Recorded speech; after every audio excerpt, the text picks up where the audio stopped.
Alors ça y est, c'est bon, c'est la fin. La défaite de Kaido prévue depuis Punk Hazard va nous être annoncée ici, maintenant. Monkey D. Luffy, l'héritier de Joy Boy, possédant le Ito Itonomi modèle Nika, vient-il de mettre fin à 20 ans de despotisme? Vient-il, avec la force de sa volonté et l'aide de tous ses amis, de terrasser un empereur? Eh bien c'est ce que tout le monde semble penser maintenant, car le chapitre 1049 de One Piece vient de sortir, et il n'y a pas de doute, il divise sur l'Afro Jackson. Car oui, certains d'entre vous ont été ravis d'avoir un flashback de Kaido, et de pouvoir voir Luffy infliger une attaque si puissante avec son Gear 5 qu'elle a permis d'envoyer Kaido 6 pieds sous terre. D'autres par contre ont été déçus, car si Luffy a bel et bien battu Kaido durant ce chapitre, Oda n'aura pas respecté sa parole. Car souvenez-vous, en 2018, ce dernier nous avait dit qu'il ne savait pas comment Luffy allait battre Kaido, et que pour un ennemi de cette envergure, un simple coup de poing ne serait pas suffisant. Et là, force est de constater que même s'il y a du Ruo et du HDR dans son poing, même si Luffy est en Gear 5, c'est effectivement avec un coup de poing qu'il a réussi à coucher Kaido. La tension monte, les fans s'impatientent, et sur l'Afro Jackson, tout le monde veut avoir l'avis du capitaine. Et je pense qu'il est temps pour moi de m'exprimer sur le sujet. Ohio Minna ici Afro, j'espère que vous avez la pêche car moi c'est le feu. Bienvenue dans le Bendo, dans le Banks si vous préférez, et aujourd'hui on se retrouve pour la review du chapitre 1049 de One Piece, disponible comme d'habitude sur le site de Glénat Manga Max, tous les dimanches à partir de 17 h. Cette plateforme est légale et vous permet de soutenir One Piece de la meilleure des manières. Tous les liens sont dans la description. Comme d'habitude, un grand merci à tous ceux qui rejoignent et s'abonnent à l'Afro Jackson. Vous avez rejoint une belle et grande famille, et sachez qu'ici, vous êtes libre d'avoir votre propre avis. Vous êtes libre de ne pas être d'accord avec moi, car après tout, One Piece est une œuvre écrite par un auteur qui laisse recours à son imagination et ses idées, ce qui rend parfois l'œuvre impossible à Brain. Et je ne suis en aucun cas parfait, il se peut que parfois ma réflexion ne soit pas la bonne. Et comme Luffy, j'aurai besoin de vous, de votre aide, de votre soutien, pour atteindre les hautes sphères de la piraterie, car le monde que nous devons construire est à portée de main. Le chapitre 1049, débutant sur la libération de Yonji et Niji à Whole Cake, sans doute par Ichiji, du fait que le livre dans lequel ils étaient enfermés a pris feu. Bon, bien évidemment, tant qu'on ne l'aura pas vu avec Reiju, il nous sera impossible de confirmer exactement que c'est lui, mais c'est bon, ça m'en a tout l'air. On peut écarter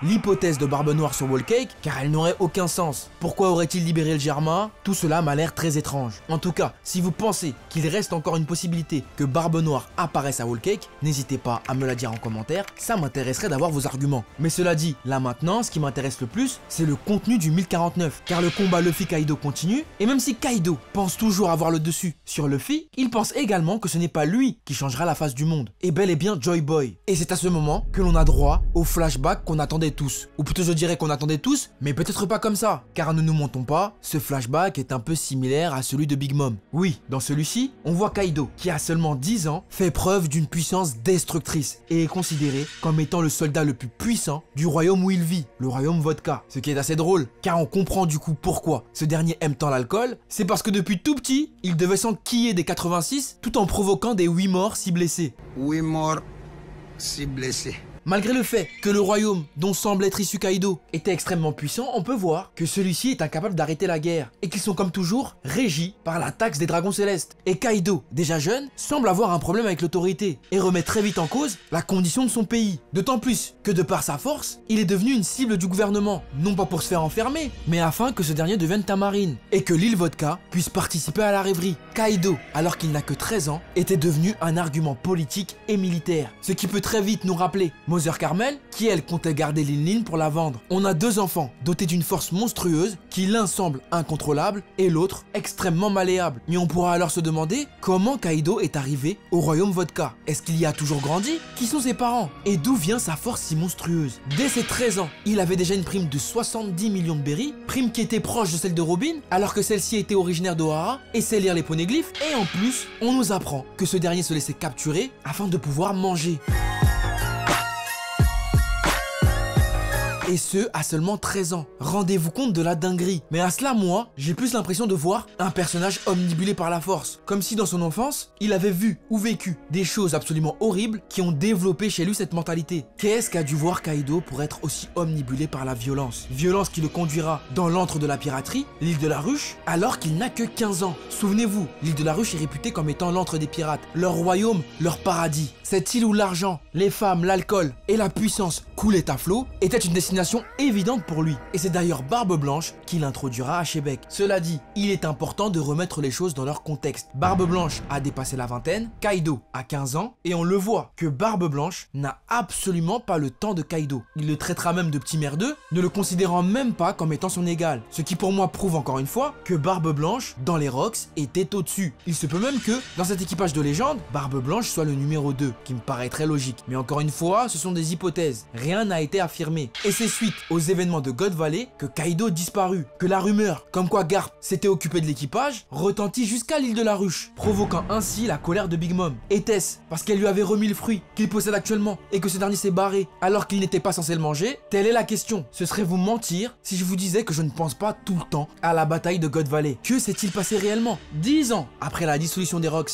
et que ce dernier ait fondé son propre équipage, se basant sur la base du seul équipage qu'il connaît, qui a été celui de Shebeck basé sur la force, a en tête d'autres projets. Approché par la vieille qui a donné son fruit du démon à Orochi, cette dernière lui a dit une information qui m'a intrigué. Cette histoire remonte maintenant à 10 ans. Ton corps est aujourd'hui une force militaire à lui tout seul, Kaido. Cette phrase pour moi n'est pas anodine, car elle nous montre encore une fois qu'à God Valley, il s'est passé quelque chose qui a poussé tous les Rocks à faire profil bas. Kaido, qui depuis petit n'a vécu que dans la violence en glorifiant la force, est encore plus persuadé que celle-ci lui permettra de régner sur le monde. Et apparemment, ce serait cette vieille dame qui a eu l'idée de pousser Kaido à aller sur Wano Kuni, à s'allier avec Orochi, à créer une usine d'armement et de laisser le peuple de Wano Kuni dans la détresse, par vengeance envers le clan Kozuki. Et cette vieille est en fait hyper importante, car elle semble avoir directement conseillé Kaido. L'a-t-elle sauvé alors qu'il était au bord de la mort après la bataille de God Valley? Telle est la question. Pourquoi Kaido l'écoute-t-il? Est-ce à cause d'elle que Kaido est devenu invincible? Car souvenez-vous, Kaido a quand même essuyé des défaites. Nous ne le savons pas, mais une chose est sûre, c'est que 10 ans après la défaite des Rocks, il est revenu plus déterminé que jamais afin de rétablir l'ordre selon ses propres principes. Si des dirigeants sont prêts à voir le peuple se déchirer, le tout en restant bien au chaud, eh bien pour lui, toute cette mascarade est terminée. S'ils veulent diriger, ils devront le faire par la force, par le combat, car c'est la seule chose qui définit la valeur d'un homme. Il ira donc se terrer à Wano Kuni avec la vieille pour préparer leur fameux plan. La suite, tu le sais, il affrontera Oden, qu'il battra par la ruse et le fera ébouillanter, le tout en laissant s'enfuir les fureaux rouges. Cela dit, il n'avait pas prévu une chose, que Yamato, qui ayant récupéré le journal d'Oden, lui fasse la mention de Joy Boy. Après King, une autre personne lui fait la mention de ce personnage légendaire, et cela l'a sans doute intrigué, le poussant ainsi à parier sur le futur, à parier sur le fait que dans 20 ans, selon la prophétie de Toki, des héros viendront libérer Wano Kuni, et qu'il faudrait absolument ouvrir les frontières pour accueillir Joy Boy. Un pari risqué certes, mais qu'il doit être aujourd'hui en train de regretter, car ce dernier n'a plus de force lors de son combat avec Luffy, et lui pose une dernière question. Quel monde compte-t-il bâtir au juste? Et pour ce dernier, ce sera un monde où ses amis pourront manger à leur faim. Une réponse tout à fait cocasse pour un personnage qui n'a cessé de se faire capturer par la marine juste parce qu'il avait faim. Et c'est comme ça que sur un ultime coup de poing de Luffy, en Gear 5, Kaido ira s'enfoncer 6 pieds sous terre, et ce en dehors de la capitale des fleurs, sauvé in extremis par Momo, qui a pu, grâce à son courage,